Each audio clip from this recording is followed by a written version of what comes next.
Blessings, everyone. This is Leanne with the Raise Your Vibration Summit. And today I have a special guest, Maria Martinez. And today I'm so happy to have this conversation with Maria because we are going to first and foremost talk about why we want to raise our frequency. And it's not just, yes, we've spoken about, yes, we can turn off epigenetic codes and we can start to raise our vibration to live a higher vibing life, but there's so much more beyond that. So I want to tap into dormant DNA. So this is just all of our potential that is just sitting there dormant in our DNA, which is connected to our lineage. And as you raise in frequency, these dormant codes start to turn on like little light switches. And then the blessings and gifts come in. And then you get to truly start to experience what it is to be this superhuman, because yes, they exist. And you're looking at two of them right now, two real life superhuman with human people with super powered potential. And I have the honor of introducing you all to Maria. And I would like for her to, Maria, if you don't mind introducing yourself and sharing a little bit about what that means for you and how you started to play with these gifts. Yeah, thank you. And it's a pleasure to be here with all of you. Raising the vibration is really the key to our ascension and living a fulfilled life and allowing us to step into our potential and allowing us to create from a different place of awareness, different place of responsibility with greater focus and clarity and ease. So this is really exciting. So a little bit about me. I was born with my gifts. I do come from a lineage of gifted individuals, shaman, and I started my journey very early on. I was just fortunate that I didn't forget when I was born. And I have early recollection about 5 years old, working with my guides and my angels coming in at different times, both in the astral plane, in the dream state, and in the physical world. So to me, walking in both worlds or multi-dimensions was very natural and normal to me. My early work was really about activating the spirit, awakening the spirit. So when we have a trauma or when we uh, have some kind of emotional shock, sometimes our spirit is moved or shifted or pushed out of our body. And if we don't have a good relationship, it stays asleep. So the early work that I was doing was to reconnect the spirit and help it embody the individual so that person could be more present, more fulfilled, and tap into more of their potential. And that was my early journey. And it evolved since then. Remember early college years, the emotional shock was moving from a small town to a very big city, beautiful city, Santa Barbara. And then all my gifts, it's like they went from 20% to 100% or 110%. Uh, because every day, at any time of day, I was in different dimensions. Different dimensions were open around me, different beings were around me. And it became a little bit chaotic since I was a college student. So I came back and I had a conversation with my mom and I said, this is who I am, and I realize that it's not changing, it's not going away. So I need to figure out a way to master it, to call it when I need it, or to be in that space when I need it. So that's the first time, or it was the beginning of my development in training with a teacher. We had a family friend who was a shaman, and I remember my initiations very early on, between the ages of 8 and 9, because she recognized my gifts and she realized you need some protection, you need to have some way of setting some boundaries. So that was my early initiation with her. And then that was the mentorship where we showed me how to hone my skills, how to connect to source and the divine, and how to understand who I am or who I came to be in this world to serve humanity at a higher level. And since then, I've acquired more training, more experiences. My angels and my guides and now higher beings of light continue to work with me to help me access more of my DNA, more of my potential. And it's been a very powerful journey. Just been very beautiful journey. It's been honoring, it's been humbling, it's been expansive, it's been filled with love. And in the process, I've healed a lot of myself as well. You know, we all come here with our own story, our own stuff to work through. And I feel a lot of parts of myself coming back to I am enough. I love myself for who I am. And I am more than the mind and this body, more than the emotions. I'm a beautiful being of light that is here having a human experience and an embodiment. I love that. Thank you so much for sharing. You truly do embody all the gifts of a chosen one, or I see us as Avengers in a way. Particularly the part where you're talking about honoring the gifts, knowing that there's something more, keep exploring, working with the guides on the other side, understanding that the veil is very thin, and then honoring the teachers that are there to help you shift and using those gifts for the greater good of everyone. So those are really, really important qualities to embody. And you tapped into a little bit about how energy works, and I think it's really important that we look at that. Myself, one of my, it's a crazy gift. I'm going to share it. I'm going to share it with the world. I'm what you call walking karma, if you will. So, and it was just shared to me. I've been playing with it for a few years now and just understanding the ins and outs and learning how to master it. And it was my guides have been showing me how to do that. But in order to get to that place, I really needed to raise my frequency to a certain level. But I noticed that every time I get it really, really high, and then it would drop again, and then I'd regenerate my energy, and then it would drop again. It was going over and over. But I recognize now that that challenge was my gift also, because I was able to regenerate, heal myself at such a rapid rate. But I was always an expression. I was always pushing this energy out. And I was saying, where the hell is the good karma? It seems like there's only bad karma here. And then I discovered what was happening. So I want to play in this with you, tap into what you feel are the ins and outs, and maybe talk a little bit about what I discovered, which is essentially energy harvesting. And if anybody who doesn't know what that is, go watch the new Trolls movie, because it explains it beautifully. I don't know if you've seen it, Maria, but it definitely does depict how it works, and then how yeah, I'm going to let you take over. You're the master, so share a little bit of your expertise with this. Well, I haven't watched the movie, but I'll share from my experience. So it's interesting about energy, and I teach a class called Energy Alchemy, and we have our own energy, we have our own vitality, and then we have source energy that we can access, along with other types of energy like scalar energy. And I think what I believe is that we're here to, we are energy already, but we're here to understand that everything out there is everything that we are, that we're not separate. Like the universe is within us, we're the particles of the universe. Source, we're the particles of source.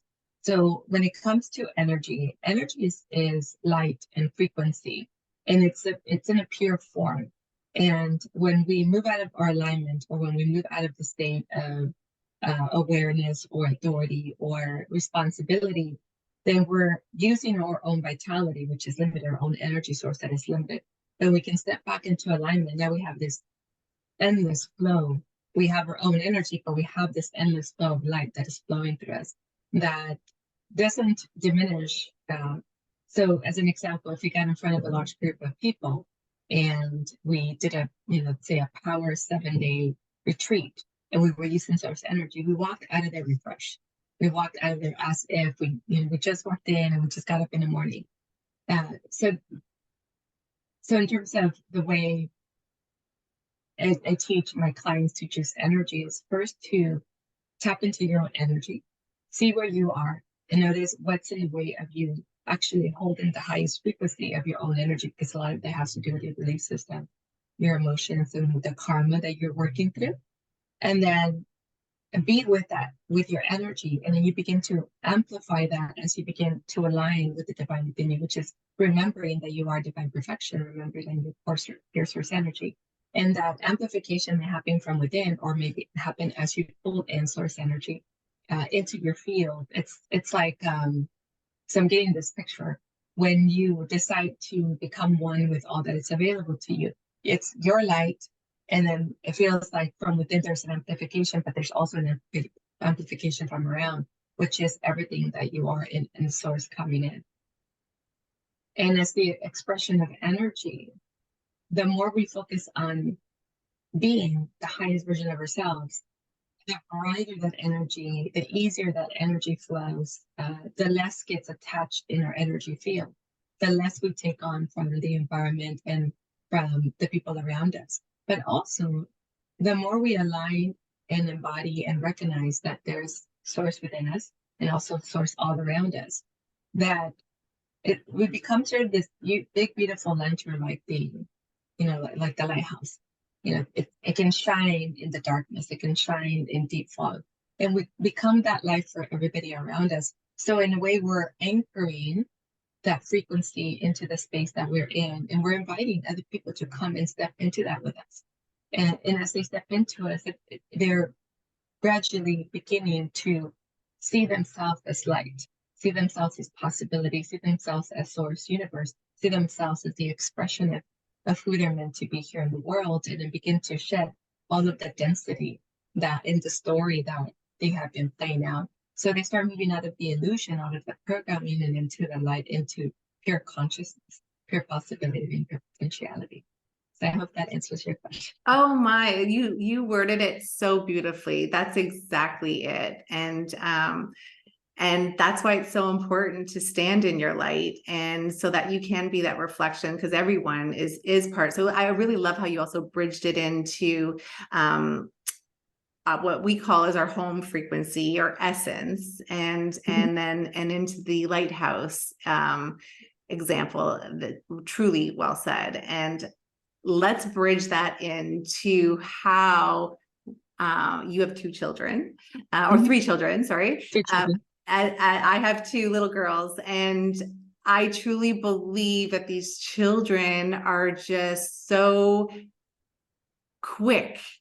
They attune to all this knowledge, this ancient sacred knowledge, so quickly, and how important it is and how exciting it is for us as conscious beings to start to share these teachings with our children, so that they can learn to explore who they are as source, which is part of a whole, and also to embrace their differences, because we're all part of one, but yet we all have our own unique gifts. And it's time that we start to teach that it's good to be different and to celebrate our differences, and how important it is. You tapped into it earlier about the responsibility, because with power comes responsibility, and it's important to live a life of integrity and honor that. So I'd like for you as another mother to please share some of your tips on conscious parenting. Yeah, I hear this often about, oh, your kids are so lucky because they have you as a parent, or I wish my parent would have been like you. So a couple of things about that. When there are, we choose our family, we choose our parents, we choose our siblings, because they're the perfect circle of family and connection to help us ascend, to help us evolve, to help us work through whatever lessons, learnings, karma we decided to come into this incarnation to evolve. And part of that evolution could be simply the awakening, right, of who we are. Awakening of everything else is an illusion, and I'm completing it right now. Then I'm stepping into the highest being that I can be, and holding that vibration as I move forward. And I've had these conversations with my kids about them choosing me, and me being honored to have them in my life, or to be part of the life. Because sometimes parents, we think we know everything, but we really don't, right? We're learning to be parents because they're teaching us. They're teaching us patience, they're teaching us compassion, they're teaching us love. And especially if we didn't experience love growing up and we don't know how to express it to us, they teach us, because when they're babies, they're unconditional. They give us so much love. And in this process, we are learning from them and they're learning from us. We're learning to evolve as better people, better individuals, better parents. And then they are also teaching us what they need in terms of the support system, so that they can fulfill their mission. They can fulfill their expression and fullest expression of themselves. And when I have these conversations with my kids, I remind them, you're here to do something really amazing. Even if we at this moment don't know exactly what it is, I have a vision of you, and I'll just share a little bit with them about what that looks like. They said, you're here to be a leader, a compassionate being. You're here to be a way shower. You're here to stand out in the world with ease and grace, and to be your full expression and create that sense of, yes, I can be my individuation of myself as an individual of source and universe, and still be one with it all. I can express myself as I am, and I can stand out in the world, but I can also be part of the world, be here in the world and contribute at a very high level. And it's funny enough that I had that conversation earlier. So I have these conversations often with them, especially when I see them that they're, that they're kind of getting into the density of the 3D. We come back to, why are we here? Why did you choose to be here? And they understand that question because we've been having this conversation for a while. I chose to be here not to live my day-to-day and get caught in the day-to-day, but to evolve and to know myself and to know my gifts and learn about my gifts and unlock my gifts and unlock my genius, so that I can contribute, so that I can bring new technology, so that I can be innovative and bring innovation to the world, so that I can change the world, so that I can awaken humanity. So those are the conversations that I have with my children. I think that is important to have with our children, because especially now, most, if not all, of the children that I encounter are gifted. No matter how they're expressing themselves, they have a gift, they have a brilliance, they have light that is just waiting to be seen and waiting to be unlocked. And sometimes as parents, we get so caught up in the doingness, or caught up in the survival, caught up in the work, caught up in providing, that we overlook that. But they all have it. They all have it within them. And I believe that this is the time to really, for the parents to step back and look at, how can it be that space for my children? How can it be that space of expression for my children, so that they can feel safe, first of all, so that they can feel confident in themselves, have the belief in themselves, so that they can choose the path of happiness and joy, so they can choose every day to be happy and to have joy in their life and fully express themselves, so that they can know that they have potential that is gradually being unlocked and waiting to express itself in the world as magnificence and brilliance and radiance. So, it's important for us as parents to just take a step back and observe our children and see how we can be, how can we step in and to be a better parent, or a parent that can detach from our stuff and then hold the space in pure compassion and loving kindness and unconditional love, so that our children can really be creator beings in the moment of now versus later in the moment of now, and fully express themselves now versus later. I love that. Thank you for sharing. And of course, the now is really the only moment that counts. And it's interesting that you said that, because just the other day I was having a discussion with my youngest, and she had mentioned, she was comparing. It's a very normal process to do. And I just gently reminded her, the only person that you should be comparing yourself to is your former self, because it's the only one that matters, because there's no sense in wanting to be like somebody else. Why would you want to adopt the energies of somebody else, or clone somebody else? Those are their gifts. Let them have their gifts, and you stand in your power. That's the important message here. And it's a beautiful message to stand in your authenticity and to rise within that. Because if you're adopting somebody else's identity or energy, it's not part of your destiny or divine blueprint, and you can't rise from there. It's just not how the universe has mapped it out. So thank you very much for sharing that. And if you don't mind just tapping into one more thing, because with your shamanic roots, I know you will be able to channel through some beautiful information for us to take a step back and look at, and that's just looking at the planet, because we really truly do take this planet for granted.